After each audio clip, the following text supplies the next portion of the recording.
Thank you, Phoebe, Asher, Alex, and Krista Marie. That was really informative and a lot of fun. Well, our day in our Genomics Forum is almost over, but we have one final speaker, someone that I have a huge amount of respect and gratitude for.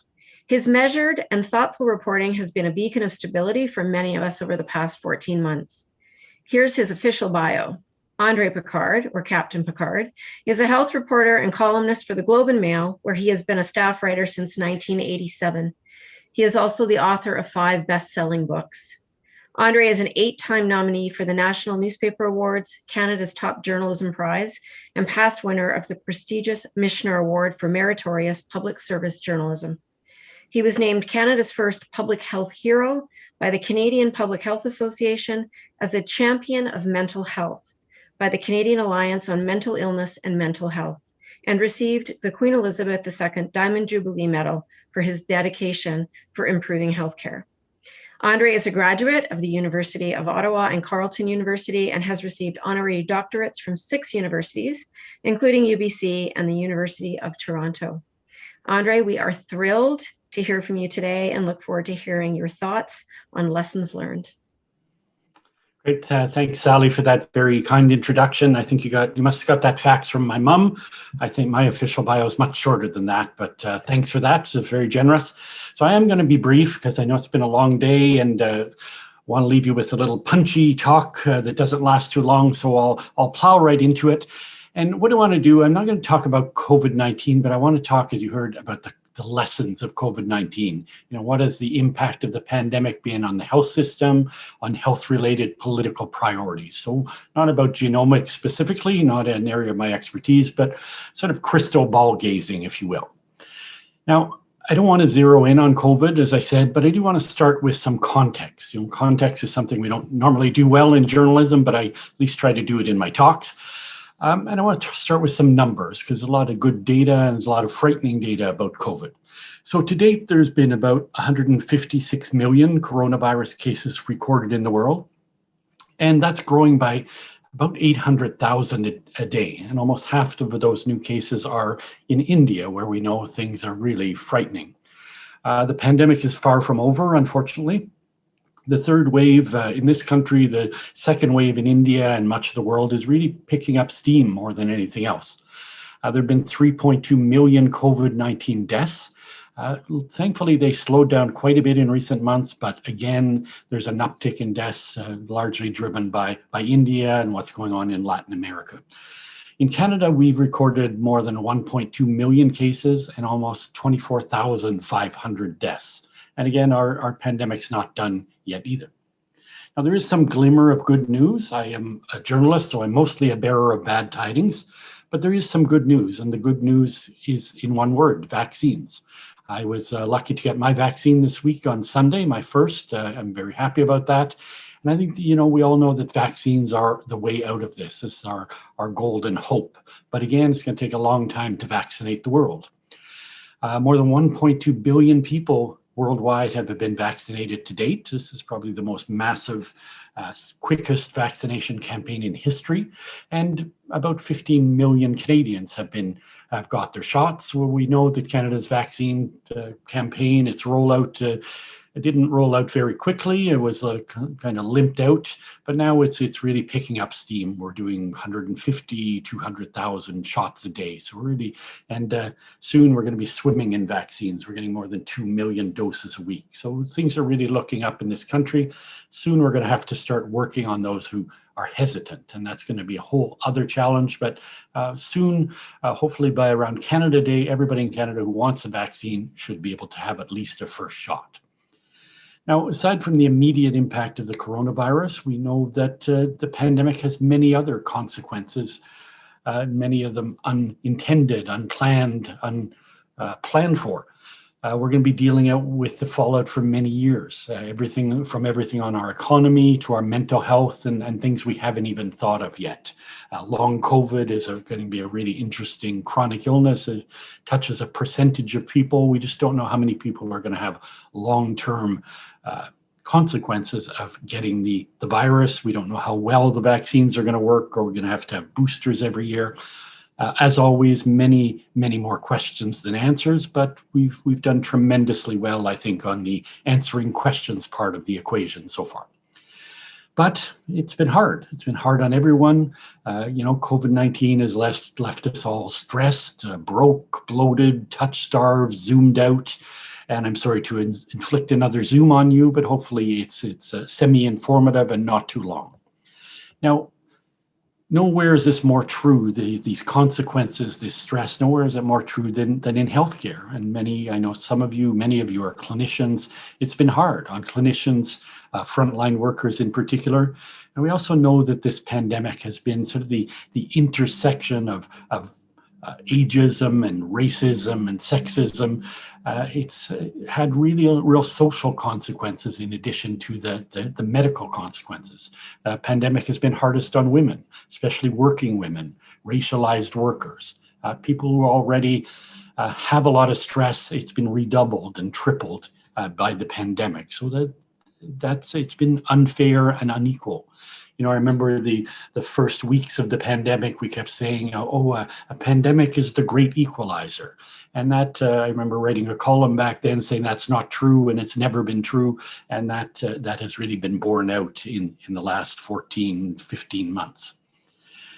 Now, the majority of our health workforce are the people I talked about, women, racialized women in particular. So they've been hard hit. The health system is going to have sequela from this for many years. Just the backlog in surgery, for example, that's just a tiny piece of the puzzle. We're bleeding workers. We're losing nurses. We're losing doctors every single month. They're just at the end of their rope. And as you know, we can't produce new ones very quickly. Before the pandemic began, we had a shortage of 10,000 nurses, and it's going to be much worse than that when all is said and done.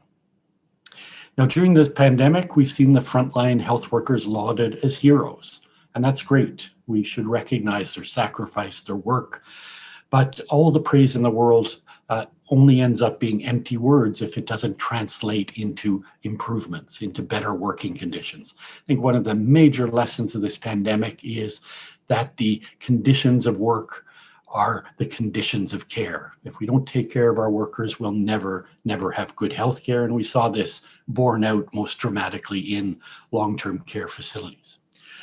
The public's also learned this. They've learned that healthcare is much more than doctors and nurses, and that's a good thing. We've seen some long overdue recognition for people doing the hard lifting, the personal support workers, the lab workers, the janitors, people who are there every day playing a crucial role. And that's been refreshing to see.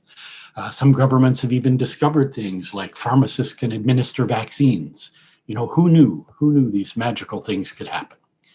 Now, anyhow, I've mentioned everyone is really tired. They're tired of the pandemic. They want to get on with life, but we still have to hold out a little longer.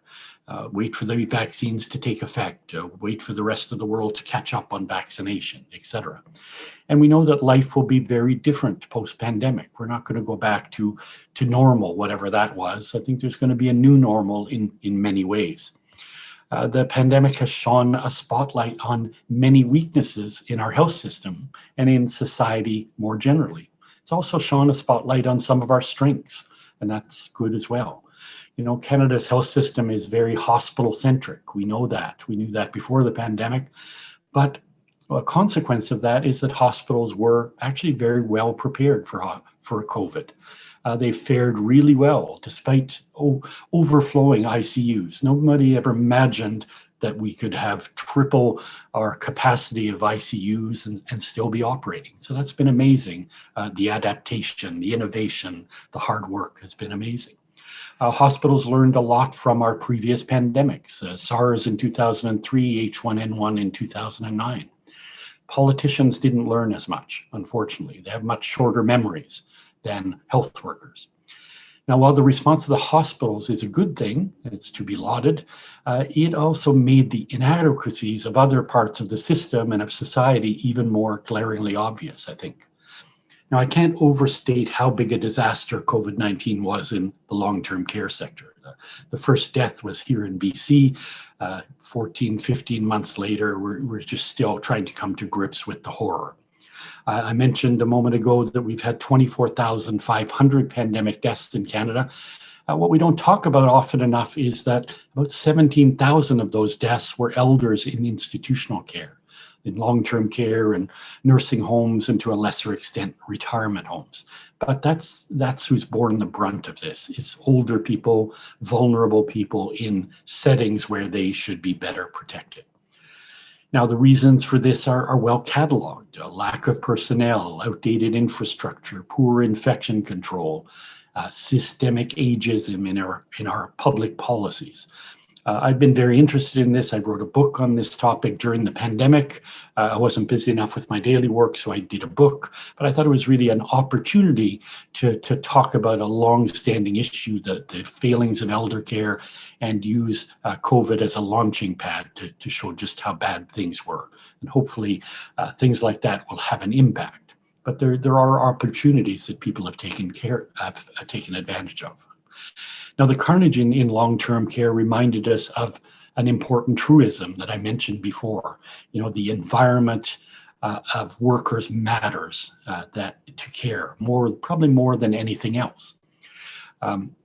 The book I've written focuses a lot on how to fix elder care, and it starts with that premise. We have to change our philosophy. We have to respect elders more, but we also have to start where the largest problem is. It's personnel. It's having people. Healthcare is a people business. It's people caring for people, and we don't have a sensible human resources strategy in this country. And again, hopefully that will be corrected because of the brutal lessons learned during the pandemic. Now, it also has to be said, I think that the pandemic has changed some of our political priorities. I personally think, and I think many people think, that fixing elder care has to become the #1 political priority, provincially and federally, because just of how grave that situation was, and the demand. You know, it's only going to get worse as the population ages. So we have an opportunity here to do something big and make big changes.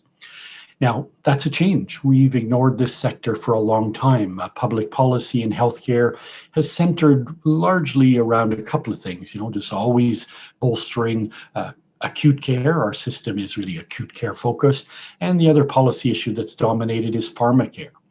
Now, the interesting thing is Pharmacare, I think, has become great collateral damage of COVID-19. It's really fallen off the radar altogether. It was interesting, in the recent federal budget, there were some good words, some grand words from the Liberal Party saying, oh, we care about Pharmacare, et cetera, but exactly $0. And when there's $0 for something in a budget, it is not a priority, it's gone. So I think we'll have to adjust to that. Pharmacare is not in the immediate future. And there's a couple of reasons that it's fallen so dramatically off the radar. One is, to everyone's surprise, I think, this patchwork we have of private and public health insurance, it actually worked fairly well during the pandemic. We didn't have these crises of people not getting their prescription drugs, with very few exceptions. The drug problem we had during the pandemic was opioids. The overdose epidemic became dramatically worse. That was another unexpected consequence of the pandemic. And one, more people are dying every day of overdoses in Canada than they are of COVID. And we just got just this afternoon, some really dramatically bad numbers out of Ontario about that again. BC is not the only place where the overdose epidemic is frightening. Number two, our perceptions of the pharmaceutical industry have changed, again, thanks to the pandemic. The rapid development of coronavirus vaccines has been a great triumph of science. Nobody, I think, could have imagined that we would make this progress in such a short time. And drug companies have never looked better, to be honest. Pfizer, Moderna, AstraZeneca, these are all discussions that are part of our daily lexicon. We discuss at our I was going to say dinner parties, but we don't have those, but at our family dinners about which vaccine's better, which one should I get? I'm anxious to get my vaccine. We desperately want these products in our arms. That's a very different world from a few months ago. That's not how we talked about drugs and drug companies and vaccines. So that's changed. Now, in this political environment, it's going to be difficult to regulate in the way that we need to bring about Pharmacare. So I think that's another reason this has kind of fallen by the wayside. We need to regulate prices. We had a plan to regulate prices much more severely before the pandemic, and that's kind of been shifted aside off the government desk as well. Government doesn't want to pick a fight with big pharma at a time when there's a global vaccination campaign, when we're wooing them to build plants, when we're buying billions of dollars of their products and begging them to send us more. So it's interesting how these things work in political circles. But I'm going to predict, I'm not big on making predictions, but there is going to be a backlash. We're going to see a backlash when drug companies start reporting billions of dollars in profits. And we saw this yesterday. Pfizer reported for the last quarter $7.4 billion in vaccine profits. This is a cash cow. It's not just a good thing, it's a cash cow for pharma companies. And I think people are going to not be overly impressed by that, especially people having suffered with lost income, et cetera. But I'm going to leave that discussion to maybe bioethicists and stock analysts.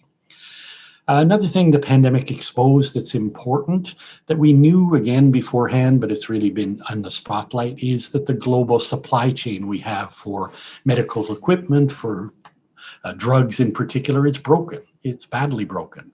And Canada, we've paid the price for this with our poor vaccine rollout. The fact that we get our vaccines from Belgium and Mumbai and not from hours away in Michigan makes no sense. It's an odd system. It's illogical, it's irrational, and it has to be fixed. And it's created huge problems for many years. Drug shortages are a chronic issue, and they got much worse during COVID. We saw sporadic shortages of drugs that got media coverage, like hydroxychloroquine, remdesivir, but those are the least of our problems. On any given day in Canada, we have about 1,500 drugs that are not available to people. And some of these are essential medicines like EpiPens. And this is getting worse every single day. Companies are shifting their resources to make vaccines or stopping other drugs. We have supply problems with base products because they come mostly from India and China, and we know what's happening in India. So a lot to deal with. A lot has been exposed. A lot of things have gotten worse. But I don't want to depress you too much. I've probably done that already, but I want to talk about some good news. There has been some silver linings come out of this pandemic. And it's not to say the other stuff is not important or tragic, but it's a reminder that some unintended consequences happen that are also good. Now, I've mentioned vaccination a couple of times, and it really is a miracle.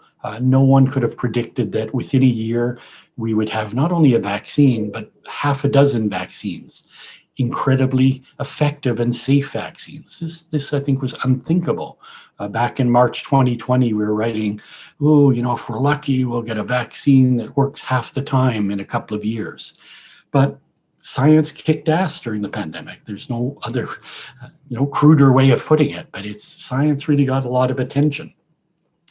Kids are flocking to science because of this. They're flocking to medicine, to nursing. They're recognizing these sectors exist and they want to be part of them. It's exciting. So that's good for those of you in the sector. There's a lot of momentum, a lot of young people, another generation coming up because of this pandemic. And that's going to continue, I think, for years to come. Governments notice these things. Governments are investing in life sciences again. The recent budget had about $3.2 billion in life sciences spending. That's significant. It could have been more, but I think that's also going to continue. I think they're going to see the political and economic payoff of doing that. This government has really, I think, is put into its agenda that rebuilding the economy begins with bioscience. I think this is going to be a key platform when we have an election, which will probably be in the fall after we've all got our shots. Now, personally, I'm not a big fan of the way the federal government approaches its spending on science. They fund a whole raft of very specific initiatives, some of them with political motivation. I'd like to see much more money go into a general pot to the Tri-Council and get distributed in a less political fashion, but that's my choice. That's not the one the government makes. But I think what we have to retain is the government has decided, yes, we have to invest. We have to get back to investing in science, and that is progress, and it's important progress. It's going to continue. I didn't, I mentioned being critical of specific initiatives, but there are some I think would interest this audience in particular. We know there was 400 million for the Canadian Genomics strategy, 137 million for Genome Canada. So these, again, are not insignificant amounts of money. Not everyone has to pivot and do COVID-19 research. I know that's what's happened in the last year. We have nuclear physicists doing COVID-19 research, but soon you'll be able to get back to your day jobs and do actual research you're interested in. During the pandemic, we learned that digital health works. Again, who knew? In the past year, we've made more than a decade's worth of progress on that front. We also found out that patients like telemedicine. Practitioners like it too, especially when we pay them fairly. We magically changed billing codes overnight so this could happen. Prior to the pandemic, about 1% of medical consults were done online. Now it's about 50, 60%. In some institutions and programs, they've gone almost entirely digitally, 90, 99%. And again, we have to make sure we do this appropriately, and we have to make sure that digital health, where it works, where it's appropriate, that it's here to stay. But, we have to continue that momentum. The logical conclusion of this is we have to have decent electronic health records. We have to have interoperability. We have to have decent Wi-Fi in every little nook and cranny of the country. I think we have to building a decent Wi-Fi network at this point is the equivalent of building our national railroad at Confederation. I think it has that importance if we're going to continue and make this, again, this is a launching pad for the economy, digital first. So a lot of these things are big changes. Ontario government recently announced they're going to eliminate fax machines. One of my big pet peeves for the last decade or two has been the preponderance of fax machines. Imagine that. That was spurred by COVID-19. We had many, many offices closed, and no one could change the paper in the machine. Oh, whatever could we do? We'd start using things like email and other 21st century alternatives. So again, I hope when we do get back into the office that the first thing we do is throw our fax machines in the garbage. But all this to say the pandemic served up reminders that there are many things to fix, and many things to fix in healthcare, I think, are structural and engineering issues, and we don't talk about that enough. I always say we do first-class medicine. We don't have any medical problems in Canada. We have problems with the delivery of medicine. Now, we make it difficult to do things efficiently because it's a poorly structured system. It's also reminded us, I think, the pandemic, that mundane administrative tasks like procurement are really, really important. Now, those of you who are clinicians know that procurement matters. When you need something and it's not there, that's problematic. And we had this on a grand scale. We lacked PPE, we lacked vaccines and other drugs. We have to fix the procurement system as well. So a lot of things to fix prior to the pandemic, and even more to fix after the dust settles.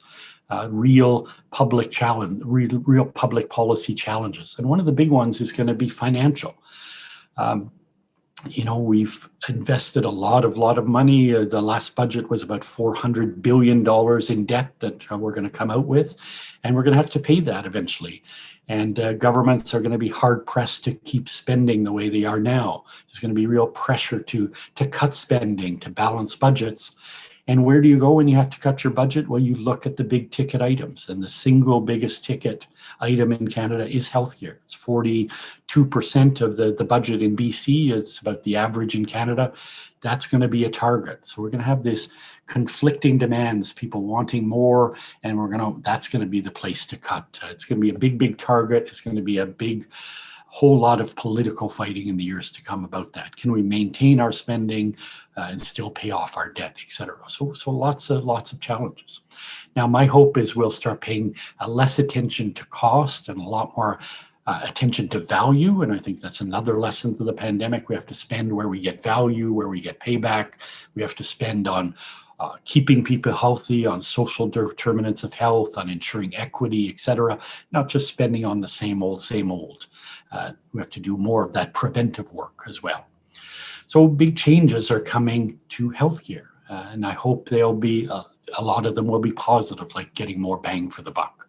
But if we do this right, there will be a lot of opportunity. There will be a lot of positive change, and that's what we have to hope for, that we come out of this better, stronger, and smarter than we went in. You know, no matter how painful these things are, these changes need to happen, and they have to happen at a faster pace. All this to say, and I'll end with this, you know, we really can't afford to waste a good pandemic. So that's what we have to do, get on with it and take care of the immediate problems and take the opportunities that come with them. So again, thank you for the invitation. I don't know if Sally has any questions. I know there's not a formal question period, but if you have a couple of quick questions, I'm happy to stick around. Thanks so much, Andre. There is so much to unpack. So much to think about. We don't actually have our Slido open at this point, but I will just kind of say that my wish list. I mean, obviously there's pros and cons to this pandemic for sure. And I agree with you 100% that if we haven't learned that we need to think about our elder care completely differently, then I don't hold out a lot of hope for us as a society, actually. I think there's lessons to be learned from the Danish system. I think that closer to home, we could learn a lot from our First Nations people in just how they think about elders and what they do for their elders. So I'm hoping that that's something that we can certainly take forward. I think the global supply chain issue that you raised, the fact that Canada didn't have any vaccine manufacturing, we couldn't produce our own PPEs, all of these kinds of things need to be addressed. Vaccine shortages and distributions, couldn't agree more. But I will say that going forward, I think it has been incredible to see the amplification on the value of science and life sciences here, not only demonstrated by kids who are getting engaged and asking questions and they're curious and they see the kind of future in science, but also just in the society's attention to it and understanding all of the things that go on in the background that you don't hear about until actually there's a crisis. And then all of a sudden you hear that 10 or 15 or 20 or 30 years of research has been going on in the background.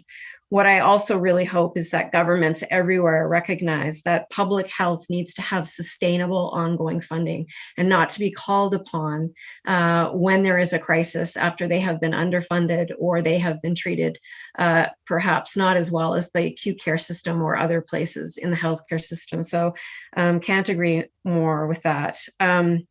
I think that it is great that life sciences and biosciences are being seen as an economic driver. I think that we need to assume that we need to take that very seriously, and we need to make sure that we actually do the most we can possibly do with those investments. And we need to be smart, and we need to make sure that we have facilities and organizations and companies that don't go south of the border, that we can actually scale up and that we start to see some economic benefits here in our own country. So, and I think digital health, telemedicine, and also just virtual connectivity. I loved your kind of comment about, making sure that there is Wi-Fi, if you will, and the foundational infrastructure that's necessary, and likening it to the railway and the railroad. I couldn't agree more, and I think we need to take considerable time to, or not a lot of time actually, but make some investments into our rural and remote communities. And we need to really make sure that there is equity in this country so that we can continue to carry on and use our virtual connectivity in a hybrid way. I mean, obviously we need the human connection, and it's always nice to be in a room with people when it makes sense to do so.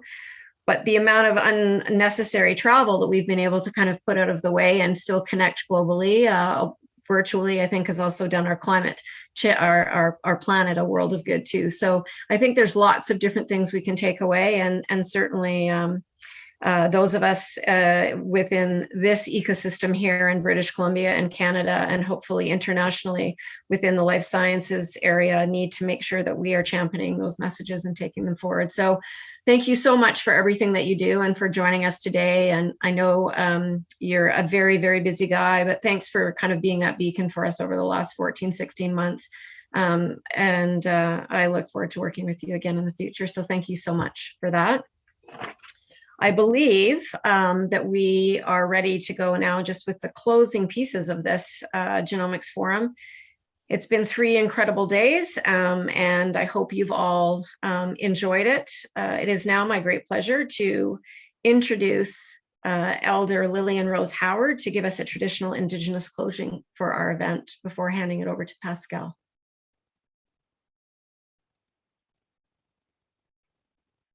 I understand Lillian is not here yet.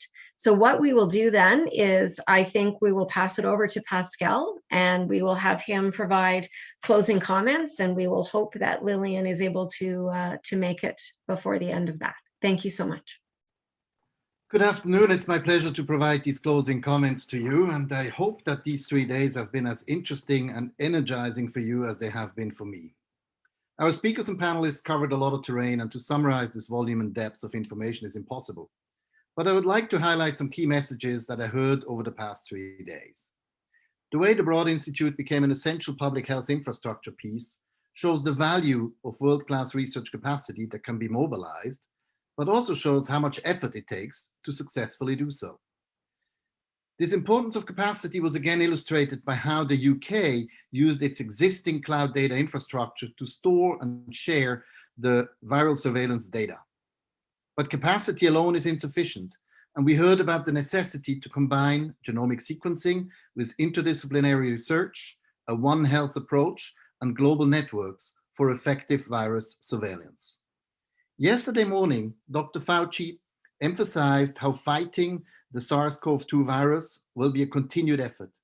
The existing vaccines should allow us to beat this pandemic, but ultimately we will need pan-coronavirus vaccines. I was also taken, although not surprised, by the fact that he has not taken a day off for the past 15 months. Dr. Ryan reminded us forcefully that this is a pandemic, and by definition, a global crisis. Less developed countries are hit extremely hard and are facing vaccine inequity. We have to address this not only out of self-interest, but because it is morally imperative. Dr. Bonnie Henry further emphasized that point with her comment that we're all in the same storm, but not in the same boat. This is true for communities at every level, locally, regionally, nationally, and globally. Even in a country with a strong healthcare system, getting everybody vaccinated quickly is complex. In BC, we're well on our way, and interestingly enough, are drawing on the organizational and logistical experiences from the 2010 Olympic Winter Games to mobilize this vaccination effort. Having vaccines available so quickly is unprecedented, and it is amazing how much we already know about this virus and the vaccines, and how much more we need to know to have a real understanding of how our immune system deals with SARS-CoV-2 and how this translates epidemiologically. And today, we took a close look at journalism and science communication during a pandemic. Roxanne Kamsi's quote, that the absence of evidence is not evidence of absence, will stick with me, as will how small words matter. The following panel left me wondering how staff reporters in the mainstream media possibly can practice responsible journalism, considering how challenging this already is for very accomplished science journalists. This question was touched upon in the following panel.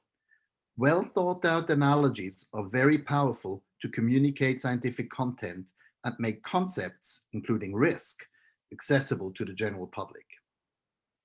Then I was impressed by the diverse questions and creative ways to provide answers in our Ask Anything You Want session. This may be an interesting model to engage with the highly interested public going forward. André Picard brought us home by putting a spotlight on how COVID-19 has discriminated against many who are already socioeconomically marginalized, and how important it is for us to learn from the experience and act upon these lessons, particularly in how we care or don't for our elderly. Hopefully this forum has contributed to this learning process.